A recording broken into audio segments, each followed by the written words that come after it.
L'histoire commence dans la capitale royale de Paluma, où certains demi-humains étaient en train de mettre des boîtes dans la cargaison. Un homme leur dit de se dépêcher, sinon il les battra à mort. Un marchand nommé Banaza arrive et les remercie d'avoir rempli toutes les boîtes de sa cargaison. Sa droiture inquiète les autres humains autour de lui pour sa santé mentale car ils ne comprennent pas pourquoi un homme qui est supérieur à tous les demi-humains irait jusqu'à les aider. Les demi-humains, qui sont esclaves de tous les humains, ne sont pas autorisés à utiliser de l'argent dans ce monde, mais Banaza donne quand même à son travailleur demi-humain une grosse bourse d'argent pour avoir accompli le travail donné avec succès. Le demi-humain, bien sûr, ne prend pas l'argent car il sait qu'il n'aura que des ennuis si les gardes royaux découvrent qu'il a pris de l'argent aux humains. Malgré tout, Banaza insiste pour le payer et amène également son collègue Queen pour le convaincre de prendre l'argent.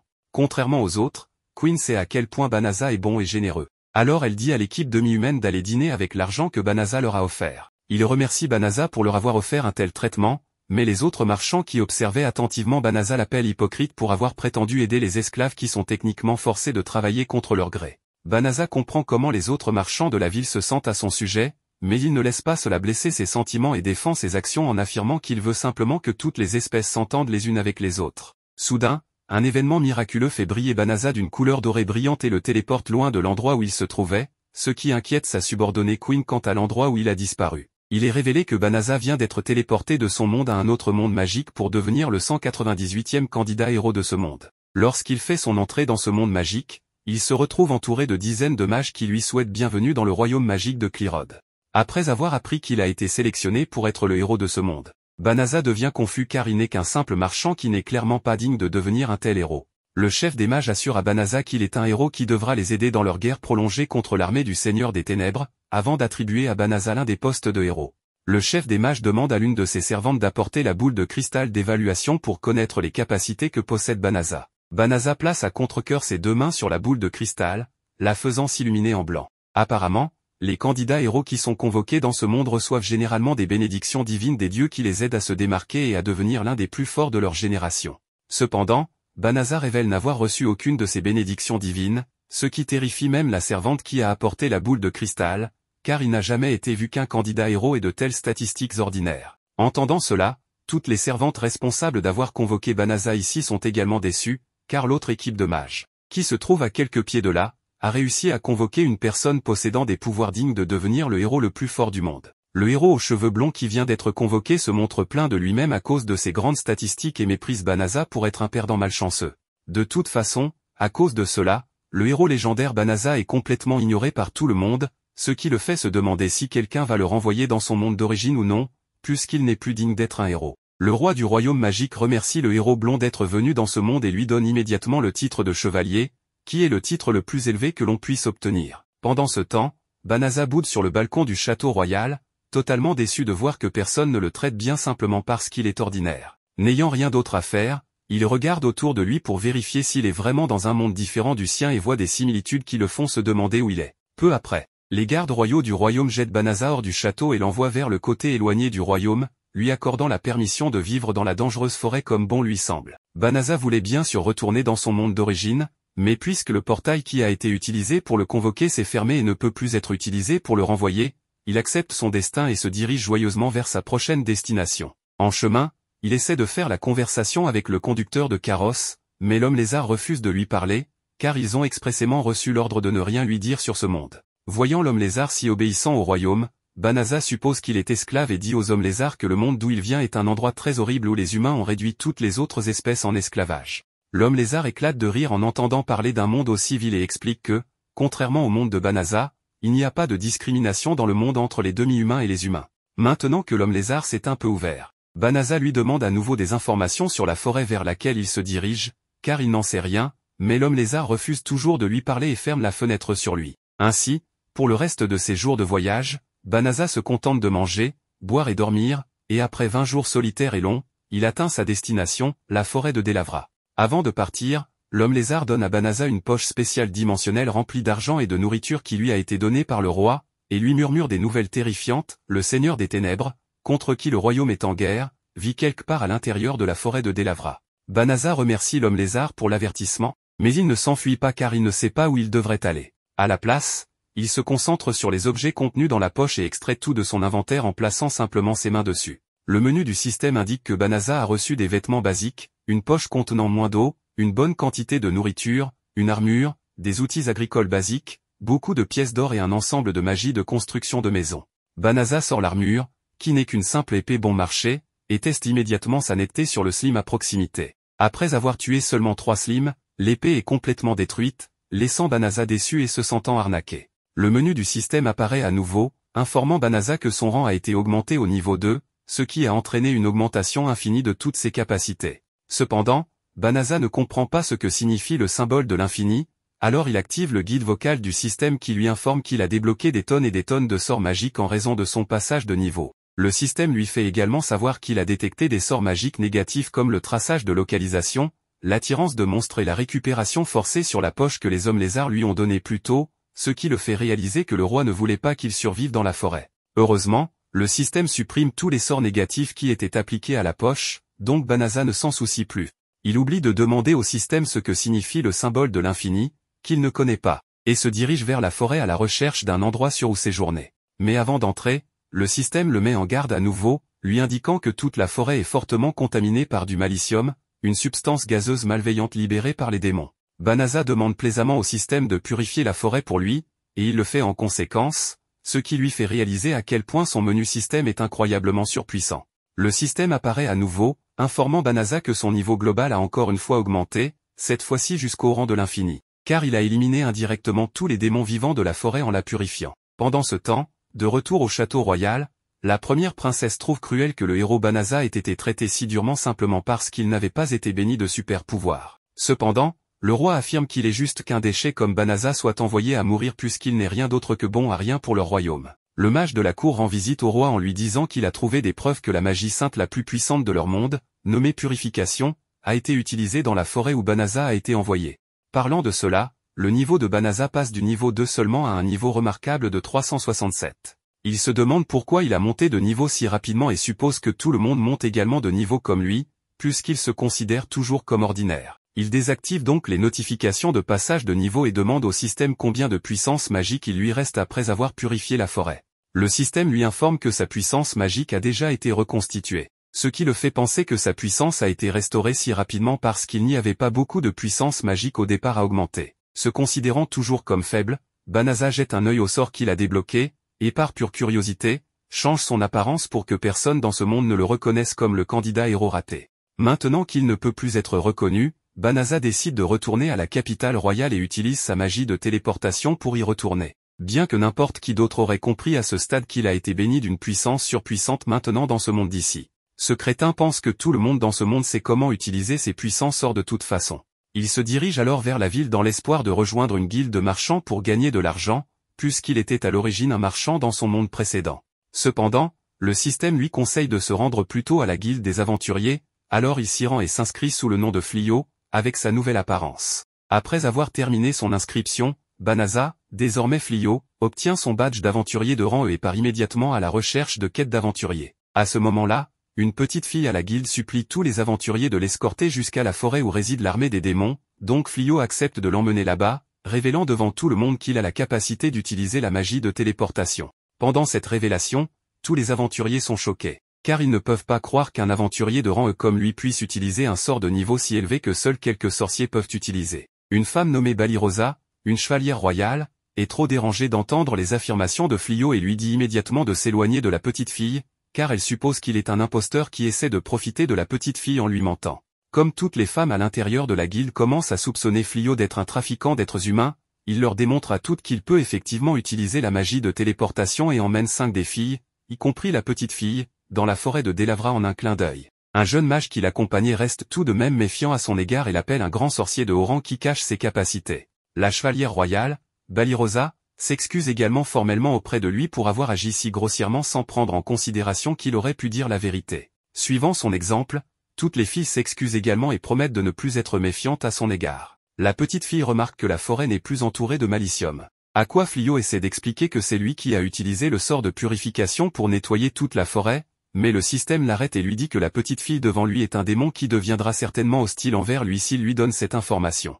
Les autres filles qui sont venues avec Flio réalisent également que la petite fille avec eux est un démon qui a caché sa véritable apparence, alors elles se préparent à la tuer lorsque la petite innocente révèle sa véritable forme terrifiante et menace de les écraser tous en bouillie. Toutes les filles perdent instantanément leur esprit combatif, sauf le personnage principal, car il est complètement protégé par son armure de scénario infini. Il se décide à protéger les autres et téléporte d'abord les filles loin de là avant de s'attaquer au démon, refusant de mourir aux mains du démon. Il décide de se battre à fond contre le démon et invoque tous ses sorts en une fois pour les utiliser contre le démon, sans savoir que ses sorts sont complètement surpuissants. Flyo l'attaque et active une compétence qui lui permet de sauter très haut dans les airs, et il se surprend même de la force qu'il vient de générer. Fenrir essaie de l'attaquer à nouveau, alors il sélectionne un autre sort et crée un mur de roche pour se défendre. Il continue juste à lancer des sorts sur elle jusqu'à ce qu'il lance un sort de gravitation qui cloue Fenrir au sol. Il sait qu'il doit faire quelque chose pour profiter de l'opportunité qu'il a en ce moment, mais il ne sait pas comment traiter définitivement avec un démon comme elle. Le système offre alors une suggestion impuissante et demande s'il a déjà envisagé quelque chose appelé esclavage. Flyo est un défenseur du libre arbitre, donc l'esclavage est la dernière chose qu'il voudrait jamais imposer à quelqu'un d'autre. Il refuse donc d'utiliser le sort de subjugation. Fenrir tente d'utiliser sa magie pour se libérer du sort de gravité, mais le système l'annule et suggère une fois de plus à Flyo d'essayer l'esclavage. Cela continue pendant un certain temps, le système essayant vraiment de le convaincre que faire de Fenrir une esclave est une bonne idée. Mais il a ses principes et ne les compromettra pas. Pendant que Flyo discutait avec le système, Fenrir avait épuisé tous ses sorts et s'était rendue. Elle n'a plus de magie et se rend à Flyo sans force pour se battre. Elle est aussi bonne que morte déjà, alors elle lui demande de mettre fin rapidement à sa vie. Flyo sourit et lui dit qu'il n'a jamais voulu la tuer en premier lieu, ni voulu un combat pour commencer. Il annule donc le sort de gravité et laisse Fenrir partir. Elle ne peut pas croire qu'un humain laisserait volontairement un démon vivre. Mais Flyo se moque un peu de savoir s'il traite avec un démon ou un humain. Il ne pense tout simplement pas que ce soit juste de tuer un adversaire qui s'est déjà rendu. Fenrir comprend son point de vue, mais elle pense quand même qu'il est très naïf. Elle annule sa transformation de bête et reprend sa forme humaine normale, mais elle est nue, alors Flyo trouve difficile de la regarder. Il enlève son manteau et couvre son corps avant de lui proposer que si elle est prête à ne plus tuer d'humains, alors Flyo fermera les yeux et la laissera partir libre, juste pas nue. Il se retourne pour voir s'il a des vêtements dans son sac sans fond pour qu'elle puisse en porter, mais il entend alors un fort bruit sourd et trouve que Fenrir est effondré. Cependant, le système lui indique que c'est simplement dû à l'épuisement de sa magie, donc il n'a pas à s'inquiéter. Il installe le camp pour la nuit et passe un peu de temps à parcourir le menu pour qu'il puisse suivre toute la magie qu'il a à sa disposition. Mais après avoir jeté un coup d'œil à cette liste, il ne sait pas pourquoi il a accès à toute cette magie puissante alors qu'il vient d'arriver. En même temps, Fenrir retrouve enfin conscience, alors elle jette un coup d'œil dehors et voit Flyo assis devant la tente. Elle repense à comment Flyo l'a complètement dominé sans trop d'efforts malgré sa forte résistance à la magie. Elle a toujours pensé que les humains étaient une race faible, mais maintenant elle ne sait pas quoi penser. Sur une autre note, il est assez étrange que sa magie se soit entièrement rétablie après seulement quelques heures alors qu'elle était épuisée. Elle s'habille et sort pour demander à Flyo s'il a utilisé de la magie de guérison sur elle. Il confirme qu'il l'a guérie, mais s'il s'agissait de n'importe quel autre humain, il l'aurait tué sur place et sa peau aurait servi de tapis de Noël. Elle se met à genoux et jure qu'elle ne fera plus jamais de mal à un autre humain. En outre, parce qu'elle reconnaît la force écrasante de Flyo, elle dit le voir comme son maître, alors elle consacrera sa vie à le servir. Flyo répète sans cesse qu'il ne veut pas d'une esclave, mais la fille continue d'insister. Fenrir dit qu'elle se tuera immédiatement si elle ne peut pas devenir son esclave, alors Flyo cède et dit qu'elle peut le servir ou quoi que ce soit. Mais il ne veut pas qu'elle meure. Les deux s'installent autour du feu de camp alors que Flyo raconte à Fenrir les circonstances qui l'ont amené ici. Il lui dit que le royaume l'a convoqué en tant que candidat au poste de héros, mais qu'ils ont découvert qu'il n'avait aucune compétence et qu'ils ne pouvaient plus le renvoyer dans son monde d'origine, alors ils l'ont expulsé ici à la place. Ensuite, il annule la magie de métamorphose pour montrer à Fenrir à quoi il ressemble vraiment. Il a changé son apparence pour que les gens du château ne le reconnaissent pas et ne cherchent pas à le tuer pour garder leur erreur secrète. Mais même s'il a trouvé comment se protéger, il n'a aucune idée de ce qu'il doit faire à partir de maintenant, d'autant plus qu'il est actuellement sans abri, donc il ne peut pas offrir de stabilité pour elle. Il essaie de la convaincre de ne pas être si insistante à le servir parce que cela rendra sa vie plus difficile,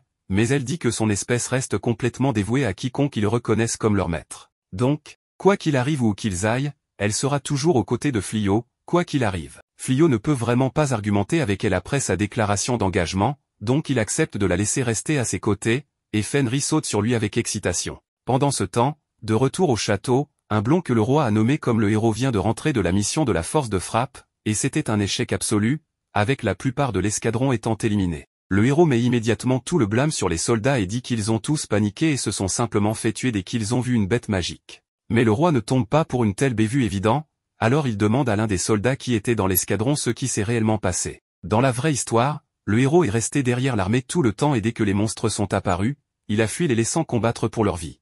Tout bien considéré, il était un faible. Alors que le héros blond s'en va, il commence à se plaindre à lui-même qu'il n'a pas du tout monté en niveau au cours du dernier mois malgré son entraînement constant. Le niveau de ses compétences reste le même que celui qu'il avait quand il a été d'abord convoqué, et même à ce moment-là, il est à peine assez fort pour gérer un humain ou une bête magique faible par lui-même. Alors, il se ferait botter les fesses s'il essayait même de combattre une bête magique de niveau supérieur. Juste au moment où ses frustrations atteignent un point d'ébullition, il est soudainement approché par le serviteur qui lui a été assigné par le château, Tsuya. Comme il n'est pas d'humeur, il décide qu'il sortira et fera découvrir à Tsuya toutes les merveilles du luxe, aux frais de la famille royale bien sûr. Pendant ce temps, Flyo réfléchit à la meilleure façon de gagner de l'argent par lui-même, alors il prévoit de se rendre à la guilde des aventuriers pour prendre quelques quêtes. Et Fenris est impatiente de se joindre à son maître dans tout ce qu'il veut faire. Flyo n'a aucun problème avec le fait qu'elle le suive, mais il apprécierait si elle abandonnait le titre de maître et se contentait d'utiliser son nom. Alors qu'il se promène sur le marché, un homme interpelle Fenris pour lui proposer d'acheter des légumes, pensant qu'elle et Flyo sont un couple marié. C'est un malentendu honnête, mais maintenant qu'il y pense, Flyo croit que ce serait peut-être plus facile de voyager dans ce monde avec Fenris s'ils agissaient comme un couple marié. Mais seulement si elle est d'accord pour être mariée à lui. Fenris est absolument ravi à l'idée d'épouser Flyo, car pour son espèce, il n'y a pas de plus grand honneur que de pouvoir dire que leur mari est plus fort que tout le monde. Flyo ressent le besoin de préciser qu'ils ne feront que prétendre être mariés l'un à l'autre, mais Fenris se moque des petits détails tant qu'elle peut les appeler son chéri. Après être arrivée à la guilde des aventuriers, Flyo obtient une carte de guilde pour Fenris également, et elle est un peu embarrassée car cela signifie qu'elle et Flyo auront un accessoire assorti, et dans sa culture, il y a quelque chose de similaire qui se fait dans le cadre d'un rituel d'accouplement. La réceptionniste de la guilde fait semblant de n'avoir rien entendu de toute cette conversation et demande simplement à Fenris sous quel nom elle souhaite s'inscrire. Fenris donne simplement son nom complet et son titre de l'armée des démons, mais Flyo l'arrête à temps et met juste Lys pour son nom. Plus tard, Lys s'excuse presque pour avoir failli se faire repérer. Mais il dit que tout va bien puisqu'il ne s'est rien passé de mal. À ce moment-là, une cloche retentit alors que la réceptionniste annonce qu'il y a une quête urgente à gérer, un énorme groupe d'ours psycho a été repéré près de la ville et se dirige actuellement vers eux. Ce sont les mêmes ours que le héros blond a fui, donc les aventuriers ont tous peur de s'attaquer à ceux-ci. Pour les inciter à accepter, la guilde est prête à offrir 10 fois la récompense habituelle pour les ours psycho, ce qui en fait un moyen vraiment bon de gagner de l'argent, d'autant plus qu'il n'y a pas de requis de rang. Mais Flyo hésite toujours à accepter. Fenris ne comprend pas pourquoi il a tellement peur puisqu'elle est sûre qu'il pourrait facilement éliminer les ours. Mais il ne sait toujours pas à quel point il est fort, donc le fait que le héros ait perdu contre ces ours l'a effrayé. Pour lui prouver qu'il est en fait très puissant, Fenris décide d'aller combattre les ours elle-même, et si elle gagne, ce sera la preuve que Flyo est supérieur au héros, puisqu'il est déjà confirmé qu'il est plus fort qu'elle. Ils se téléportent tous les deux jusqu'au dernier endroit où les ours psychos ont été repérés. Et ils trouvent une maison à proximité que la guilde leur a dit qu'ils pouvaient utiliser comme base pendant qu'ils chassent. Fenris est content que Flyo ait décidé de venir avec lui, mais elle lui fait savoir qu'elle peut se débrouiller toute seule avec quelques ours psychos. Même si elle est confiante en ses capacités, Flyo ne peut pas se résoudre à la laisser faire cela seule, et d'ailleurs, il a un sort qu'il veut tester, alors autant le faire ici. Juste à ce moment, ils entendent des cris venant du bas de la falaise, alors ils se précipitent pour voir si quelqu'un est en danger. Ils trouvent un groupe d'aventuriers attaqués par les ours psychos que Flyo avait téléportés ailleurs pendant qu'ils combattaient Fenris. Fenris ne les aime toujours pas, alors elle suggère qu'ils fassent semblant de ne rien avoir vu et reviennent pour les ours plus tard. Mais les aventuriers sont sur le point d'être tués,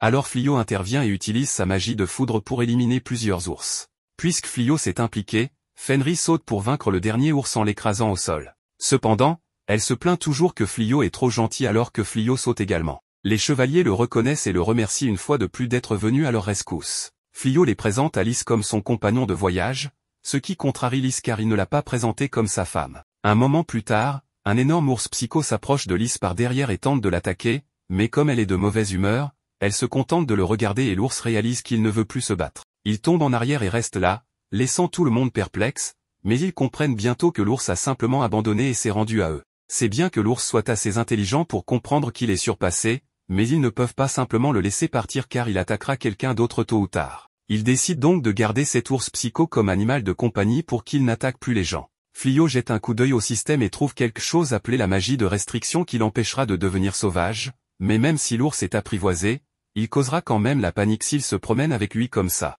Il utilise donc la magie de changement de forme pour le transformer en lapin.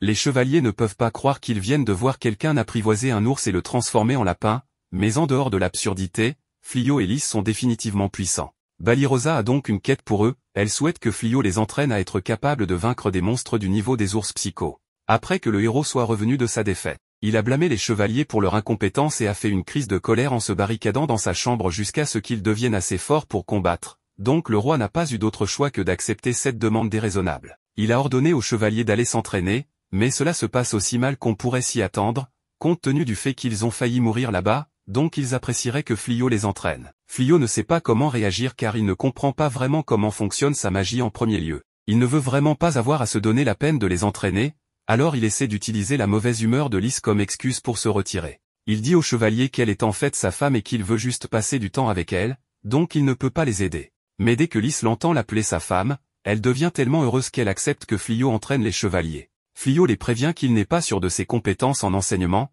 mais il fera de son mieux pour les aider. Pendant ce temps, dans le royaume des démons, le chef reçoit un rapport selon lequel il y a un individu possédant une magie assez puissante pour purifier instantanément toute la forêt de Lavesa. Le chef ordonne qu'il soit capturé à tout prix. Le matin, Flio se réveille pour trouver Fenris en train de le regarder pendant qu'il dort, et quand il lui demande pourquoi elle le fait, elle répond que maintenant qu'ils sont un couple marié, il est parfaitement normal pour elle de le regarder dormir. Nous avons un flashback à la nuit précédente, quand Fenris était entièrement prête pour se livrer à Flio, en tant que sa femme, mais Flio n'a toujours pas accepté tout cet arrangement comme réalité, alors il refuse de passer la nuit avec elle. Fenris est un peu blessé par son rejet, mais Flio lui assure que ce n'est pas qu'il ne l'aime pas, mais qu'il y a beaucoup d'étapes à franchir avant que la procréation ne soit envisagée. Pour l'instant, il prévoit juste de dormir dans le couloir pour que Fenris puisse avoir la chambre pour elle seule. Mais elle riposte en disant que Balirosa et les autres commenceraient à soupçonner quelque chose si Flio refusait de dormir dans la même pièce que Fenris. Par conséquent, Flio doit maintenant rester avec elle pendant leur séjour,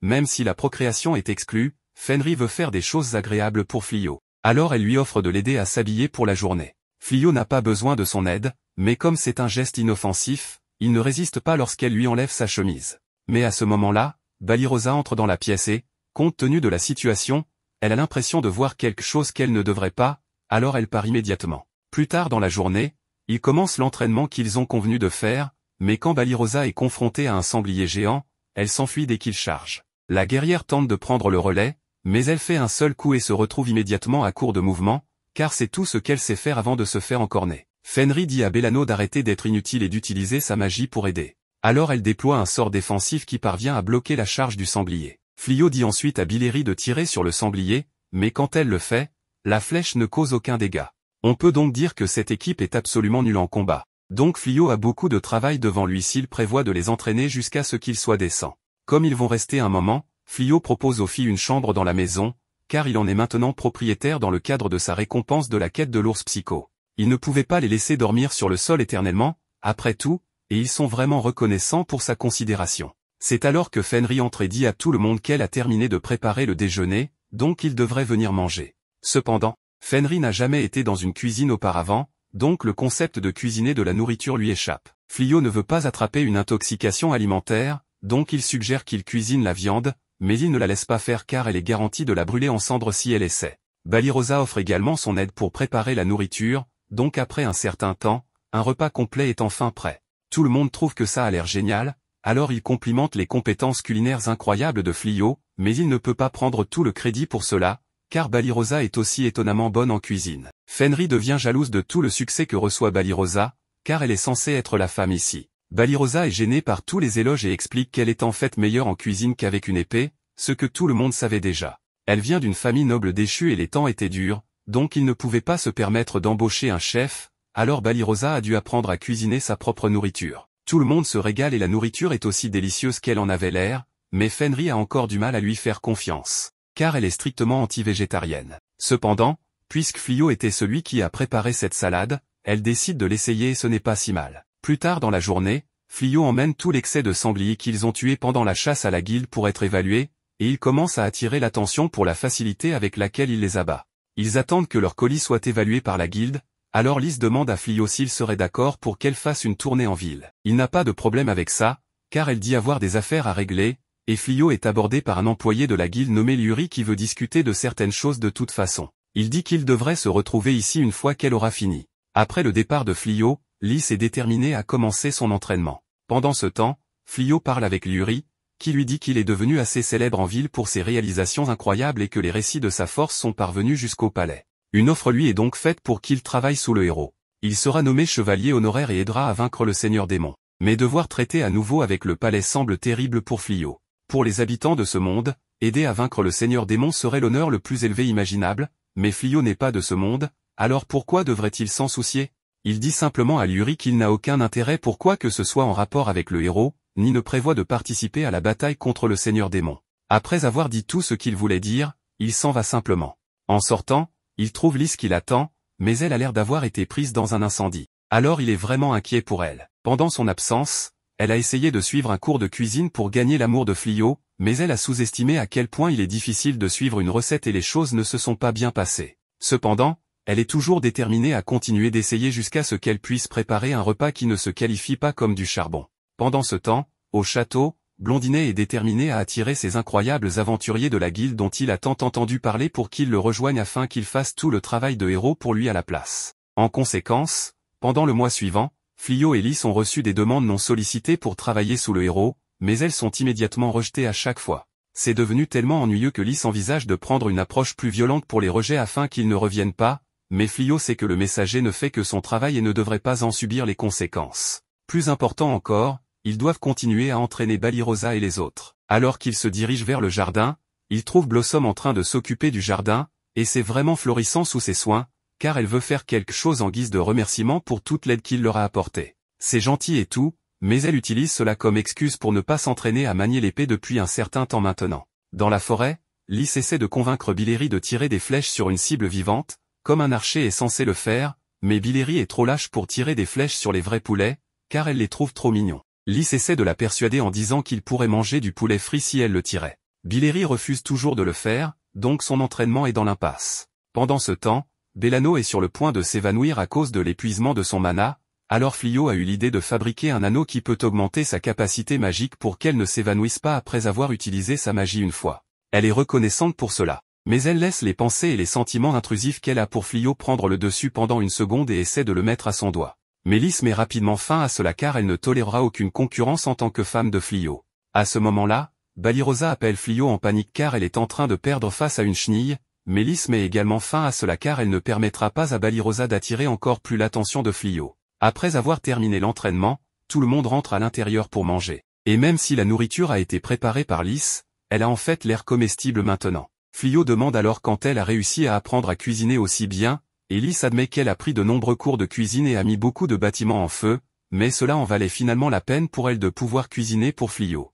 Pendant ce temps, dans les bois derrière la maison, une fille démon espionne sur eux et elle est certaine que Lys est certainement le même démon redouté et puissant qu'elle connaissait, mais elle flirte avec un humain, donc quelque chose ne va pas pour elle. Heureusement, elle aura l'occasion de demander directement à propos de cela, puisque Lys a découvert que Ulimina espionnait sur elle. Ulimina est ramenée à l'intérieur où Fliot lui verse une tasse de thé, mais Lys n'est pas intéressée à divertir leur invité non annoncé, alors elle demande immédiatement ce que Ulimina fait ici, puisqu'elle n'est certainement pas venue ici pour jouer. En tant que confédérée du roi démon, elle explique qu'elle a été envoyée pour enquêter sur cette zone, mais qu'elle a vu Lys ici, donc elle voulait comprendre ce qu'elle faisait. En retour, Lys explique qu'elle vit là avec son mari maintenant, et Ulimina est choquée d'apprendre que Lys s'est déjà mariée, mais elle n'a pas l'intention de faire quoi que ce soit pour lui ruiner. Bien que la lionne prenne une autre gorgée de thé, elle ne peut pas croire que Lys ait vraiment changé autant depuis le temps qu'elle est partie, et une autre chose qu'elle trouve étrange, c'est Fliot, il semble beaucoup trop calme alors qu'il est assis avec une confédérée du roi démon.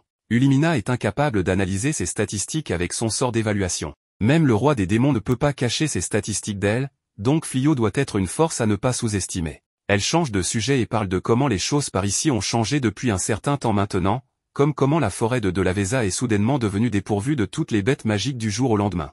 En entendant cela, Fliot se souvient enfin du sort de purification qu'il a utilisé au début, et puisque tous ses autres sorts semblent être incroyablement puissants, sa purification a dû réussir à purifier toute la forêt. Ulimina prend un moment pour assimiler ce qu'il vient de dire, car s'il lui a vraiment purifié la forêt, alors cela signifie qu'il est celui qui a tué Fengarir et toute son armée. En d'autres termes, il a tué le frère de Fenrir et Ulimina ne peut pas croire que Fenrir choisirait de l'épouser même quand elle sait qu'il est la raison pour laquelle son frère est mort. Lys dit à Ulimina de se taire pendant une seconde car toutes les accusations contre Fliot deviennent ennuyeuses, mais quand Fliot demande si elle était au courant qu'il l'a tué, Lys le confirme autant. Il n'y a pas autant de gens dans le royaume capables d'utiliser la magie de purification à une telle échelle. Alors c'était un peu évident que seul Fliot aurait pu le faire, mais en fin de compte, Fengarir était un guerrier fier, donc il ne voudrait pas qu'on se lamente pour sa mort, même si elle était causée par un humain comme Flyo. Et puis, si son frère ne voulait pas mourir, il ne devrait pas se laisser tuer. Lys est tombée amoureuse de Flyo pour sa force, donc peu importe qui l'a tué, ses sentiments à son égard ne changeront pas d'un iota. Juste à ce moment-là, ils réalisent que leur conversation entière a été entendue par les chevaliers. Donc ils savent maintenant que Lys est le même démon que Flyo a simplement tué au début, donc ils en ont tous encore plus peur, surtout Bellano. Voyant que Flyo est une menace majeure pour l'armée démoniaque, Ulimina demande si elle peut avoir un match avec Flyo pour voir à quel point Flyo est vraiment fort. Elle croit qu'elle peut les vaincre tous les deux en même temps de cette manière, mais Lys ne va pas laisser cela arriver parce qu'elle pense que Ulimina essaie de lui voler son homme. Finalement, Flyo accepte le match et les règles sont fixées pour que la magie soit autorisée et cela durera jusqu'à ce que quelqu'un se rende. Ulimina pense avoir ça dans la poche alors qu'elle saute dans les airs et lance un sort pour distraire Flyo tandis qu'un autre vient de dessous. Cependant, Flyo dissipe les deux en un instant, tout en créant son propre sort, ce qui attache Ulimina dans les airs. Elle est incapable de bouger ou de se défendre, alors elle se rend. Le lendemain, Flyo a une conversation très nécessaire avec les chevaliers et s'excuse de ne pas leur avoir dit qu'Lys était vraiment parce qu'il pensait que cela causerait des problèmes.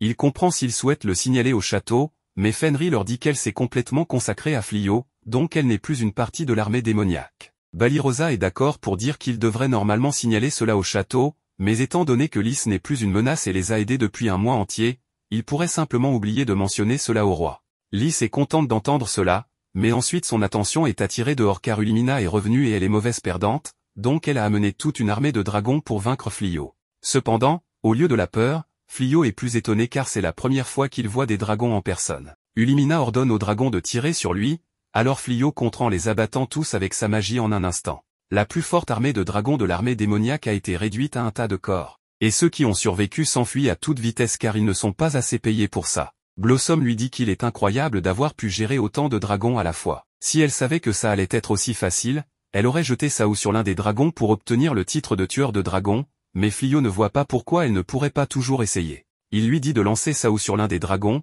ce qu'elle fait, et il renforce l'attaque, la rendant assez puissante pour percer le cou du dragon. Elle parvient à obtenir le titre, alors les autres se précipitent vers Flyo pour demander son aide également, mais tous les dragons sont déjà partis, donc ils sont malchanceux.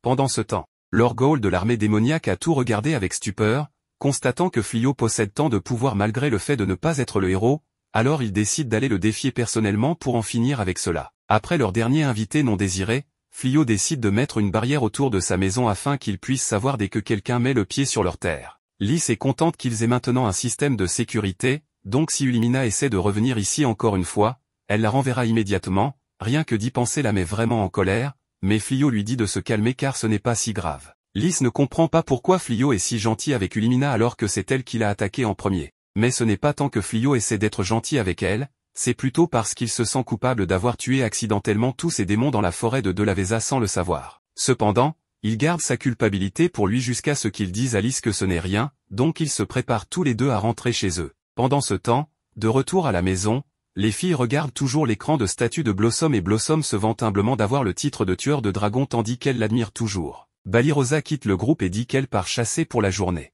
Les autres pensent qu'il est noble qu'elle soit si dévouée à son entraînement, mais en réalité, elle est partie pour pleurer en privé parce qu'elle voulait aussi le titre de tueur de dragon. Le titre de tueur de dragon est quelque chose d'extraordinaire pour lequel chaque aventurier travaille très dur pour l'obtenir à un moment donné, mais Blossom l'a juste obtenu gratuitement. Cependant, alors qu'elle était toujours seule, un homme s'est approché d'elle par derrière et lui a demandé des directions car il est ici pour rencontrer un vieil ami à elle. Balirosa trouve étrange que quelqu'un soit dans une forêt pleine de bêtes magiques avec si peu d'équipement, elle reste donc prudente et demande qui il est venu rencontrer. L'homme répond qu'il est venu voir Lys, mais si c'est le cas, alors Balirosa déduit qu'il doit faire partie de l'armée sombre et tire son épée sur lui. Elle demande quel est son but avec Lys, donc l'homme explique qu'il ne veut pas de problème et est juste venu ici pour discuter avec elle. Mais s'il n'est pas le bienvenu, il prendra congé pour l'instant, mais il demande à Balirosa de transmettre un message pour lui et de demander à Lys si elle serait prête à discuter avec lui autour d'une tasse de thé. Balirosa accepte sa demande, mais avant de partir, elle demande quel est son nom. L'homme répond qu'il s'appelle Gozaru. Un peu après son départ, Flyo et Lys viennent en courant vers Balirosa et lui demandent si elle va bien. Balirosa dit qu'elle va bien mais un membre de l'armée démoniaque était juste là à la recherche de Lys, il a dit que son nom était Gozaru, donc Lys a immédiatement su qui c'était, mais elle pense qu'il aurait pu choisir un meilleur faux nom que Gozaru. Flyo et Lys sont venus ici aussi vite qu'ils le pouvaient parce que la barrière a détecté quelque chose d'étrange, mais ce qu'ils ont vu quand ils sont arrivés ici les a choqués. Balirosa menaçait quelqu'un dont le statut indiquait qu'il était le roi démon, donc en d'autres termes, Ghoul aurait pu la plier d'un éternuement s'il avait voulu, mais il a choisi d'être civil. Son vrai nom est Ghoul et maintenant que Balirosa réalise ce qu'elle a fait, elle a peur qu'il revienne se venger d'elle. Le lendemain, Ghoul se présente à leur porte et Lys est surprise qu'il se soit réellement présenté après tout. Fléau le salue et l'invite à les rejoindre pour prendre le thé à l'intérieur, mais Ghoul trouve étrange que Fléau soit si calme en présence du roi des démons. Alors qu'il marche dans le couloir, Balirosa sort pour aller faire la lessive, elle voit Ghoul et elle commence à flipper pensant qu'il est là pour se venger pour plus tôt. Pour couronner le tout, Fléau l'entraîne dans la réunion avec Ghoul et Lys et elle est assise juste à côté de Ghoul, donc elle est morte de peur. Lys demande à Ghoul s'il est là pour se venger, mais il a un autre but en venant ici, il veut recruter Fléau pour rejoindre l'armée des démons. Fléau est un peu confus par ses demandes, mais Ghoul est très sérieux, donc Fléau donne sa réponse honnête et décline l'offre. Ghoul est déçu que Fléau ait refusé son offre, mais il demande pourquoi il ne se bat pas du côté des humains s'il ne veut pas rejoindre l'armée démoniaque. Fléau ne voit aucune raison de se ranger du côté de l'humanité simplement parce qu'il est humain. D'autant plus qu'il a quelques problèmes personnels avec Crirode pour l'avoir invoqué ici et avoir essayé de s'en débarrasser. De plus, il ne connaît même pas la raison de toute cette guerre, car il n'est pas de ce monde et personne ne lui en a jamais parlé. Ghoul prend sur lui de lui expliquer la guerre, bien qu'elle dure depuis si longtemps que peu de gens se souviennent encore de la raison réelle pour laquelle elle a commencé. Mais pour autant que Ghoul sache, elle a commencé lorsque le premier roi démon est arrivé dans ce monde après y avoir été transporté. Il a été rejeté par les humains, alors il est monté en puissance parmi les démons qui l'ont accepté comme leur souverain, car ils étaient opprimés par les humains à l'époque. C'est ainsi que la guerre a commencé, mais plus elle durait, plus les rancœurs s'accumulaient, et l'arrêter deviendrait presque impossible sans qu'un camp soit éradiqué. Fléau demande à Ghoul s'il souhaite arrêter la guerre, et Ghoul confirme autant, déclarant qu'il n'a pas l'intention de conquérir le monde comme le premier roi démon. Mais il est le roi des démons et il ne peut pas laisser ses gens être menacés de destruction par les humains. Il libère sa pression démoniaque et demande à Fléau une fois de plus de le rejoindre, mais Fléau reste inflexible et réitère qu'il n'a aucune intention de prendre parti pour les humains ou les démons dans cette guerre. Voyant que Fléau ne changera pas d'avis sur la question de sitôt, Ghoul accepte sa décision et se lève pour partir, mais il précise que cela ne signifie pas qu'il a abandonné l'idée de convaincre Fléau de se rallier à son camp. En partant, Ghoul pense en lui-même qu'il n'aurait jamais imaginé trouver quelqu'un qui puisse supporter sa présence si facilement et qu'elle n'a même pas vomi sur elle-même, donc Ghoul s'intéresse maintenant à Balirosa. Alors qu'il quitte la pièce, les autres filles viennent voir si Balirosa est encore saine d'esprit après ce qu'elle vient de vivre. Et elle aura certainement besoin d'une thérapie pour digérer tout ça. Balirosa opte pour la deuxième meilleure option et reste au lit toute la journée. Le lendemain matin, lorsqu'elle se réveille, elle descend les escaliers et salue tout le monde, pour trouver Ghoul dans la cuisine en train de prendre son petit déjeuner avec Fléau et Lys. Lys n'aime toujours pas qu'il soit là, alors elle veut juste qu'il mange et parte. Fléau pense qu'elle est trop impolie envers lui. Ghoul repère Balirosa et lui dit qu'elle devrait venir manger avec lui. Mais elle ne veut pas répéter la situation d'hier, alors elle invente une excuse pour dire qu'elle doit d'abord se changer et s'enfuit. Mais ça ne fait que rendre Ghoul encore plus intéressé par elle. Plus tard, elle essaie de sortir de la maison pour ne pas le rencontrer à nouveau, mais il était déjà sur elle, alors il attendait dehors. Il lui dit qu'il aimerait avoir une discussion avec elle, mais elle a toujours très peur de lui, alors elle utilise son entraînement au sabre comme excuse pour s'enfuir à nouveau. Le lendemain, Ghoul l'approche à nouveau. Mais elle trouve encore plus d'excuses pour l'éviter, bien que cela ne l'empêchera pas de la poursuivre. Pendant tout ce temps, des espions du roi surveillaient la maison de Fléau et ont signalé qu'un démon lui rendait fréquemment visite pour des raisons inconnues. Le roi est furieux que Fléau ait ignoré sa convocation mais qu'il se soit ensuite joint au démon, alors il est prêt à envoyer des soldats après lui. Cependant, la première princesse, qui est apparemment la seule voix de la raison dans le château, dit au roi que c'est une mauvaise idée d'envoyer des soldats après Fléau maintenant, car ils ne savent pas vraiment s'il a réellement rejoint l'armée des démons ou non. C'est juste une mauvaise idée en général d'antagoniser une personne aussi puissante. Le roi refuse d'écouter la logique et le bon sens, et les choses ne s'améliorent pas parce que le héros blond arrive dans la salle du trône, faisant chuter le quotient intellectuel moyen de la pièce de 20 points.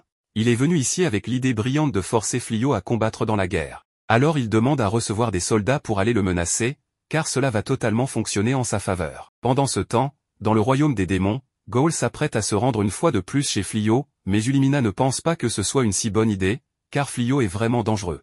Mais Ghoul ne voit pas les choses ainsi, car Fléau est en fait une personne très compréhensive, meilleure que le roi qui ignore simplement la raison au profit de la violence. S'il a une chance de convaincre Fléau, alors ce serait dans son intérêt de la saisir. Cependant, il n'a pas oublié la guerre en cours et fait des plans pour que ses troupes se mettent en mouvement bientôt. Pendant ce temps, chez Fléau, il travaille sur un prototype de nouveaux équipements faits d'écailles de dragon pour pouvoir les vendre en ville. Ça prendra un certain temps avant qu'ils ne soient assez bons pour être vendus, mais une fois terminés, ils pourront en tirer un revenu décent. Lys demande à Flyo s'il est sûr d'avoir fait le bon choix en rejetant l'offre du roi de combattre, car de cette façon, il recevrait des récompenses bien meilleures que tout ce qu'il obtient maintenant et il n'aurait pas à se soucier de l'argent. Ça n'aurait pas été difficile pour lui avec les capacités qu'il possède. Alors elle demande s'il a choisi de ne pas combattre l'armée des démons parce qu'elle est un démon. Flyo lui dit que ce n'est pas à cause de cela, mais plutôt parce qu'il sait qu'il possède un pouvoir incroyable, donc il pourrait probablement détruire le royaume humain ou démoniaque s'il le voulait. Avec autant de pouvoir, il ne veut combattre personne tant qu'il n'y est pas contraint.